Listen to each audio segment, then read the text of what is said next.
Hello guys, welcome back to my channel earth mom reactions. मैं हूं ज्योति और welcome है आप सभी का मेरे चैनल में। चैनल में नए हैं तो प्लीज़ चैनल को सब्सक्राइब ज़रूर कीजिए। वीडियो पसंद आई तो लाइक भी करिए। कमेंट सेक्शन में कमेंट करके ज़रूर बताइए कि आप सबको मेरा वीडियो कैसा लगा। और अगर आप इस वीडियो के माध्यम से चैनल में नए जुड़े हैं तो यहाँ पर आपको एक बेल नोटिफिकेशन मिलेगा, इसको भी हिट कर दीजिए ताकि मेरे आने वाली हर वीडियो का नोटिफिकेशन भी आप तक सबसे पहले पहुँच जाए। सो आज का रिएक्शन वीडियो बेसिकली हम आंटी जी की कल की लाइव के ऊपर बनाने वाले हैं। और वीडियो स्टार्ट करने से पहले ही मैं आप लोगों से एक छोटी सी रिक्वेस्ट करना चाहूँगी कि मेरे वीडियो के कमेंट सेक्शन में आप किसी भी रिएक्शन वालों से रिलेटेड बात मत करना। आई होप कि आप लोग समझ रहे होंगे, क्योंकि गाइज हर किसी का मेंटल पीस सबसे ज़्यादा ज़रूरी होता है। और अगर किसी भी सिचुएशन में या किसी भी स्थिति में किसी का मेंटल पीस ख़राब हो रहा है या उसकी बीमार होने की नौबत आ रही है या फिर XYZ वो मजबूर है या किसी भी मजबूरी में बंधा है, हमें उस चीज़ की रिस्पेक्ट करनी चाहिए ना, किसी की परिस्थिति को समझना चाहिए। और अगर कोई इंसान किसी डिसीज़न पे पहुंचा है तो आई थिंक उसकी डिसीज़न की भी रिस्पेक्ट करनी चाहिए। तो इसीलिए मेरे कमेंट सेक्शन में आप किसी से रिलेटेड कोई भी कंपैरिजन कमेंट मत करना। मेरा अपना खुद का इंडिविजुअल चैनल है, मैं अपने चैनल के माध्यम से अपनी वो बात रखूँगी जो मैं सोशल मीडिया पे देखूँगी। लेकिन मैं बिल्कुल भी कभी भी ये नहीं चाहूँगी कि किसी के ऊपर हम किसी भी चीज़ का दबाव या प्रेशर बनाएं। इंसान अपनी मर्ज़ी से जो चीज़ करे वो चीज़ करे, जो नहीं कर रहा है उसके ऊपर हम प्रेशर नहीं बना सकते या फिर हम उसके ऊपर रूल नहीं कर सकते, क्योंकि हर किसी की कंडीशन गाइज अलग अलग होती है, राइट। और ज़िंदगी से बढ़ के तो कुछ नहीं है ना, मेंटल पीस से बढ़ के तो कुछ नहीं है। तो जो जब तक बर्दाश्त कर पाए, जब तक सहन कर पाए तब तक करे। और अगर चीज़ें आपकी मेंटल पीस पे आ रही है तो कोई दिक्कत नहीं है अगर आपको उस चीज़ से बैकआउट भी करना पड़े। बाकी आप लोग कहीं ना कहीं समझ सकते हैं मजबूरियाँ बहुत लोगों के आगे बहुत बार आई हैं और मजबूरी में लोग साल साल तक चुप भी रहे हैं और आज तक भी मुंह नहीं खोले ना। तो मजबूरी को समझो आप लोग। बाकी चलिए वीडियो में आगे बढ़ते हैं। अगर आप लोगों को ये नाइट ड्रेस पसंद आ रहा है जो कि एक कुर्ता स्टाइल में है, जो लोग शॉर्ट नाइट ड्रेसेस नहीं पहनते हैं उनके लिए कुर्ता स्टाइल में नाइट ड्रेस है। ये देखिए, ये इसका फुल लेंथ फोटो है, काफ़ी वार्म है, तो आपको ये पीक सर्दी में भी बहुत अच्छे से काम आने वाला है। इसके साथ आपको कोई स्वेटर्स की ज़रूरत नहीं पड़ेगी और काफ़ी रीज़नेबल रेट में है। प्लस साइज़ वालों के लिए तो और भी ज़्यादा अच्छा है क्योंकि सारे साइजेज़ में अवेलेबल भी है। इसका लिंक मेरे इसी चैनल के कमेंट सेक्शन में मिल जाएगा, तो आप वहाँ से बाय कर सकते हैं। बढ़ते हैं आगे। सो कल हमारी फाइनली आंटी जी भी आई अपने चैनल पे। बेसिकली वैसे तो आंटी जी को मैं एक दिन पहले भी लाइव में देख चुकी थी और उसके बाद आंटी जी को मैंने आंटी जी के कल के चैनल पे देखा अपने छोटे राजकुमार के साथ। तो थोड़ी सी उस चीज़ के बारे में चर्चा कर लेते हैं। इन दिनों की पूरी कंट्रोवर्सी में आई थिंक मेरा ये पहला वीडियो होगा जहाँ पे मैं आंटी का जिक्र कर रही हूँ, और उसका रीज़न भी यही है कि आंटी का लाइव आया और उस लाइव के बाद मैंने सोचा कि चलिए एक रिएक्शन वीडियो मैं यहाँ पे ज़रूर बनाना चाहूँगी, क्योंकि मैंने आंटी का अवतार भी उस दिन रात को फैमिली लाइव में भी देखा था और मैंने कल की लाइव में भी देखा। सबसे पहले तो आंटी एक माँ है, हमसे उम्र में बड़ी हैं, हमने हमेशा से उनका उम्र का भी लिहाज किया है, रिस्पेक्ट की है, प्यार भी दिया है। लेकिन एक माँ के लिए तो सारे बच्चे बराबर होते हैं और एक माँ अपने बच्चे की ज़िंदगी में सबसे पहली टीचर होती है। सबसे पहली टीचर एक बच्चे के लिए एक माँ ही होती है, जो उसको टाइम टाइम पे सही और गलत का ज्ञान भी देती है। मैं ये भी मानती हूँ कि एक वक्त ऐसा भी आता है कि बच्चे माँ की सुननी बंद कर देते हैं, लेकिन उसके बाद भी माँ डायरेक्शन देनी बंद नहीं करती। बच्चे चाहे सुने चाहे ना सुने, लेकिन माँ हमेशा कोशिश करती है कि अपने बच्चों को जहाँ पे वो गलत कर रहे हैं वहाँ पे हम उनको रोकें, उनको टोकें। और माँ के लिए अपने बच्चों के साथ साथ सभी बच्चे बराबर होते हैं, क्योंकि एक औरत के अंदर ममता भी होती है। हम भी एक माँ है, हमारे अंदर भी ममता है। छोटे बच्चे हैं हमारे अभी, कल को वो भी बड़े होंगे। इसीलिए जब इनके परिवार के ऊपर ये सारी चीज़ें देखी तो हमारी भी ममता जागी, परिवार की बहू के लिए, परिवार के बच्चों के लिए, इनके लिए। क्योंकि कहीं ना कहीं हर औरत के अंदर एक ममता होती है, वो समान दृष्टि से देखने की कोशिश करती है, फीलिंग्स को समझने की कोशिश करती है। इसीलिए शायद भगवान ने औरत को बनाया है और औरत आदमी से इसीलिए शायद जो है वो अलग है। तो यहाँ पे आंटी जी ने कल इस तरीके की सिचुएशन क्रिएट कर दी कि आंटी के ऊपर बहुत सारे सवाल खड़े हो गए। एक तरफ आंटी के ऊपर ये एलिगेशन लगा कि आंटी गॉसिप करती है अपने घर की बहू से रिलेटेड, और जब इस गॉसिप की चीज़ों को बाहर लाने की बात आई तो आंटी ने सामने से ये बोलने की बजाय, अगर आंटी ने ये चीज़ें नहीं करी होती तो आई थिंक आंटी को घबराने की और पैनिक होने की ज़रूरत नहीं थी। आंटी ने साफ तौर पे ये बोला कि अगर तुमने ये चीज़ें रखी या ये चीज़ें करी तो फिर हम भी देख लेंगे। ये खुली तरीके से ना एक धमकी थी, ये खुली तरीके से एक इनडायरेक्टली धमकी थी, जो धमकी कहीं ना कहीं सबको समझ में आई, सबको समझ में आई। अब मैं यहाँ पे सिर्फ एक सिचुएशन और बोलना चाहूँगी, क्योंकि चीज़ें एक दूसरे से इतनी इंटरकनेक्टेड है ना कि जब इनके साथ ये सब चीज़ें हो रही हैं, हिस्ट्री रिपीट, कैरेक्टर्स अलग हैं, तो इंसान एग्जाम्पल के तौर पे चीज़ों को रिलेट करने की कोशिश करता है। सेम यही चीज़ एक पर्सनल चैट कुछ समय पहले इनके बेटे ने भी उठा के लगाई थी। एक दिन नहीं, 2 दिन नहीं, 2 से 3 दिन लगातार चैट किश्तों में आंटी का बेटा भी लगा रहा था। लेकिन उस वक्त तक आंटी को वो सच्चाई पब्लिक को दिखानी थी, आंटी की उसमें हामी थी। आंटी ने वो चैट लगाने जैसी चीज़ को अप्रिशिएट किया कि पब्लिक के सामने आना चाहिए, एटलीस्ट सच्चाई तो पता चले सामने वाले की सबूत के साथ, क्योंकि उस समय पे बात अपने घर की चीज़ों की थी, अपने बच्चों को सही साबित करने की थी। तो उस वक्त पे चैट लगाने के लिए, पर्सनल चीज़ें लगाने के लिए आंटी ने कोई धमकी या कोई रोका नहीं। लेकिन आज जब सेम सवाल आंटी पे आया तो आंटी ने इनडायरेक्टली उस चीज़ को वहीं पे रुकवा दिया। तो ये चीज़ें क्या अब ऑडियंस के सामने नहीं आनी चाहिए थी? ये भी तो एक सच था।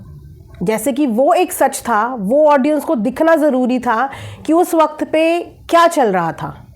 जिस लेडी को हम इतना ज़्यादा पसंद करते थे वो असलियत में क्या थी, जैसे उस समय पे दिखना वो ज़रूरी था, तो इस वक्त पे एक्चुअली ये भी तो दिखना ज़रूरी था कि आंटी जो इतना ज़्यादा प्रेम दिखाती हैं, इतना ज़्यादा प्रेम लुटाती हैं, एक्चुअल में क्या वो चीज़ें सच हैं या नहीं हैं। तो आंटी जी ने आके इनडायरेक्टली एक धमकी दे दी, जिसका असर कहीं ना कहीं आप सब लोगों को देखने को मिला। अब यहाँ पे एक और सिचुएशन जहाँ पे आंटी जी को भी अगेन अपने घर की छोटी बहू की चिंता हो रही है, जैसे कि इनकी बेटी को भी हुई थी, क्योंकि घर की छोटी बहू के ऊपर और आंटी की फैमिली के ऊपर कल से ये एलिगेशन लगने शुरू हो गए हैं कि जो फर्स्ट टाइम इनकी बहू ने कंसीव किया था वो मिसकैरेज नहीं था, वो एक एबॉर्ट था। ये एलिगेशन इनकी फैमिली पे लगे हैं, जिसे लगने के बाद जो घर की बेटी है उसने भी आके इस बात पे स्टैंड लिया कि ऐसी चीज़ में कोई भी सच्चाई नहीं है, ये सब चीज़ें झूठ है। और कल की लाइव में आई डोंट नो आंटी ने भी इस बात का जिक्र किया या नहीं किया। तो इस सिचुएशन से भी मुझे एक सिचुएशन याद आ रही है, और एक नहीं, इनफैक्ट मुझे 2 सिचुएशन याद आ रही है। और मैं फिर वही बोल रही हूँ कि इंसान को दर्द और तकलीफ़ सिर्फ उसी वक्त क्यों होती है जब उसके परिवार पे ये सवाल खड़े होते हैं, जब वो जवाबदेही होता है, जब कोई और इस चीज़ का जवाबदेही होता है या उस पर सवाल होते हैं। ये चीज़ों का रियलाइजेशन उस वक्त पे क्यों नहीं होता? एक वक्त वो था जब अंशु के साथ सेम चीज़ हुई थी, उसका मिसकैरेज हुआ, उसके बाद उसने दोबारा से कंसीव किया, जो कि उसने बहुत टाइम के बाद रिवील किया। तो उसके मिसकैरेज के बाद भी सवाल उठने उस पर भी शुरू हो गए थे कि क्या सच में वो प्रेग्नेंट थी या फिर वो मिसकैरेज एक फेक मिसकैरेज था। उस वक्त पे भी ये एलिगेशन अंशु पे लगे थे और ऑडियंस ने सेम इसी तरीके से उससे भी इस चीज़ के प्रूफ मांगे थे कि ये सच है तो प्रूव इट, वरना तुमने एक झूठा एलिगेशन लगाया है इस फैमिली को बदनाम करने के लिए। याद होगा आप लोगों को उस वक्त पे आंटी जी ने भी इस बात पे हामी भरी थी, आंटी जी की भी इस बात पे हामी थी कि हाँ अगर ये सच है तो बिल्कुल प्रूव तो होने चाहिए, प्रूव करना चाहिए इन चीज़ों को। उसके बाद दूसरी सिचुएशन, प्रेगनेंसी का एलिगेशन एक दूसरी महिला पे भी लगा जगत दीदी पे, उनके ऊपर भी प्रेगनेंसी का एलिगेशन लगा और उस एलिगेशन के भी प्रूफ जब मांगे गए तो उस चीज़ के भी कभी कोई प्रूफ यहाँ पे नहीं आए। लेकिन उस महिला के ऊपर भी वो प्रेग्नेंट थी, इनके बेटे के साथ जोड़ के उसकी प्रेगनेंसी की तबातोड़ न्यूज़ चल रही थी। उस समय पे भी आंटी जी ने इस चीज़ से रिलेटेड नहीं बोला कि ये सब कुछ झूठ है, ऐसा कुछ भी नहीं था, ये सब अफवाह है, ऐसा इसमें कोई भी सच्चाई नहीं थी। उस वक्त पे भी हम यही बोल रहे थे कि जब कोई प्रूफ सामने ना हो तो किसी भी औरत के ऊपर आप इस प्रेगनेंसी से रिलेटेड बातों का आरोप, एलिगेशन बहुत बड़ी बात होती है। एक औरत की पूरी चैट यहाँ पे वायरल हो गई, सब कुछ यहाँ पे दिख गया। उसके बाद बस एक ये चीज़ और बची थी कि उसके ऊपर प्रेग्नेंट थी का टैग और लगा दिया। अब सिचुएशन ये है कि अब इनके घर की बहू के ऊपर ये एलिगेशन लगा है कि वो मिसकैरेज नहीं, वो ये सब चीज़ें थी, है ना, क्योंकि वो प्रेगनेंसी का अनाउंसमेंट नहीं हुआ था, सीधा डायरेक्ट मिसकैरेज दिखाया था। उस समय पे इस परिवार ने भी इस बात पे स्टैंड लिया था, प्रेगनेंसी का अनाउंसमेंट नहीं किया तो फिर मिसकैरेज नहीं दिखाना था। और खुद आंटी ने भी बोला था और इनके छोटे राजकुमार ने भी बोला था कि हम आप लोगों के साथ सारी की सारी रिपोर्ट्स शेयर करेंगे, सब कुछ दिखाएंगे। लेकिन ऐसा कोई भी व्लॉग उस समय पे इन लोगों ने भी नहीं दिखाया। और अब जब सवाल इन पे उठ रहा है तो प्रूफ करने में कोई प्रॉब्लम नहीं होनी चाहिए, ना बुरा लगना चाहिए, क्योंकि ये सोशल मीडिया है, यहाँ पे सवाल सब पे लगते आए हैं, आपसे रिलेटेड लोगों पे, जुड़े हुए लोगों पे लगते आए हैं। इनफैक्ट अभी तक भी अंशु पे इसी बात को लेके आए दिन कमेंट आता रहता है और वो कई बार इस कमेंट का जवाब भी दे चुकी है, जो ये कहते हैं कि कैलकुलेट करते हैं, इस मंथ पे इसका मिसकैरेज हुआ था और अभी इसको ये मंथ लगा है, अगर इसकी प्रेगनेंसी, इसकी जो डिलीवरी है वो इस मंथ में होती है, इसका मतलब कि इसका कभी मिसकैरेज ही नहीं हुआ था। आज तक भी उसके ऊपर इस चीज़ को लेके, कैलकुलेशन को लेके आए दिन कमेंट आते रहते हैं और आज भी वो एक शक की निगाह में रहती है। आज तक उसके ऊपर भी शक होता है ना गाइस। आप में से बहुत सारे लोग होंगे जो इस चीज़ को लिए, अगर मैंने वीडियो कभी बनाया होगा तो आप लोगों ने हाँ बोला होगा और आप लोग भी इसी दिन का इंतज़ार कर रहे हो कि किस दिन उसकी डिलीवरी हो और फिर आप लोग भी मंथ कैलकुलेट करो कि इसने झूठ बोला था। उस समय पे ऐसा कुछ हुआ ही नहीं था, बहुत सारे लोग वेट कर रहे हो उसकी डिलीवरी की डेट का, राइट। तो जब ये एलिगेशन औरों पे भी लगे हैं और आप लोगों ने उसको बहुत हेल्दी वे में लिया है कि हाँ भाई प्रूफ करने में कोई बुराई नहीं होती, इंसान के अंदर सवाल आ रहा है, सिचुएशन के हिसाब से कोई गॉसिप कहीं पे हुई है, क्योंकि प्रेगनेंसी से रिलेटेड सबूत तो कभी भी जगत दीदी के भी तो नहीं आए ना, उनसे रिलेटेड भी सिर्फ एक गॉसिप ही हुई थी। किसी ने देखे आज तक वो प्रूफ? सोशल मीडिया की बात कर रही हूँ, पीछे से किसने क्या प्रूफ देखे उससे हमें लेना देना नहीं है। मैंने नहीं देखे, आप में से जितने लोग सोशल मीडिया पे हैं, सोशल मीडिया पे ऐसे कोई प्रूफ नहीं आया। उनके बारे में भी गॉसिप हुई ना, गॉसिप हुई, उनको प्रेग्नेंट बना दिया, प्रेगनेंसी कर दी, बहुत सारी चीज़ें हुई, वो भी एक गॉसिप का हिस्सा थी। इसी तरीके से प्रेजेंटली इनकी छोटी बहू को लेकर भी गॉसिप चल रही है और वो गॉसिप का हिस्सा बन गई हैं।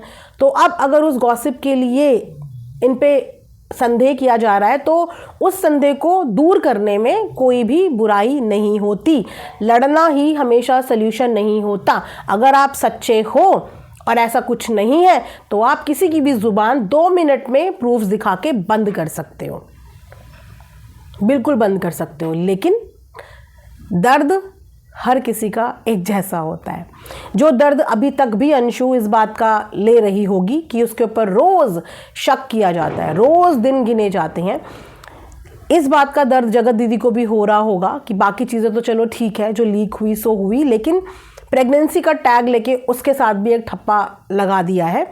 ऐसे ही एक ठप्पा इनके घर की छोटी बहू के ऊपर और इनकी फैमिली के ऊपर भी लगा है।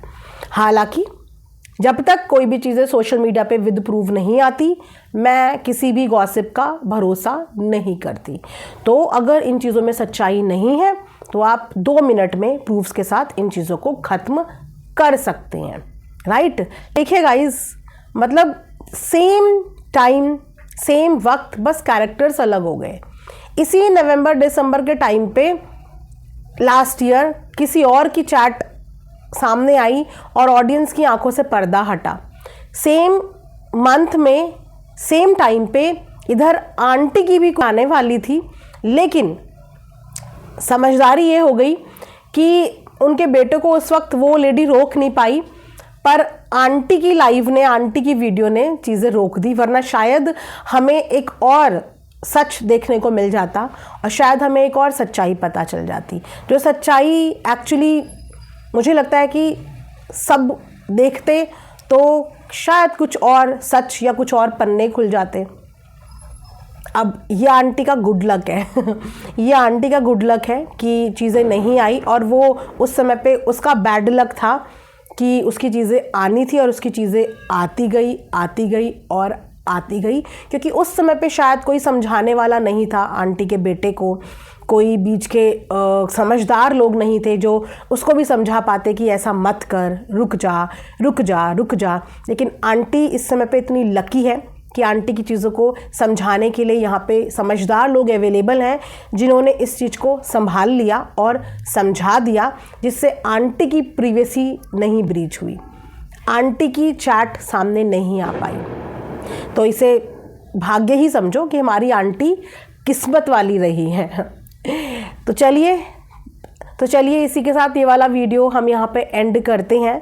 मिलेंगे नेक्स्ट वीडियो में। अगर कोई चीज़ सोशल मीडिया पे आएगी तभी उस चीज़ के बारे में चर्चा करेंगे, हवाओं में तीर नहीं मारेंगे।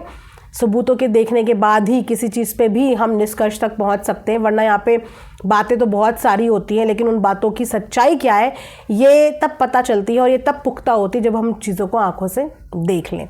तो चलिए गाइस, वीडियो को यहाँ पे एंड करते हैं। मिलेंगे नेक्स्ट वीडियो में, तब तक अपना ढेर सारा ख्याल रखिए। Thanks for watching earth mom reactions. Bye bye, take care, love you all.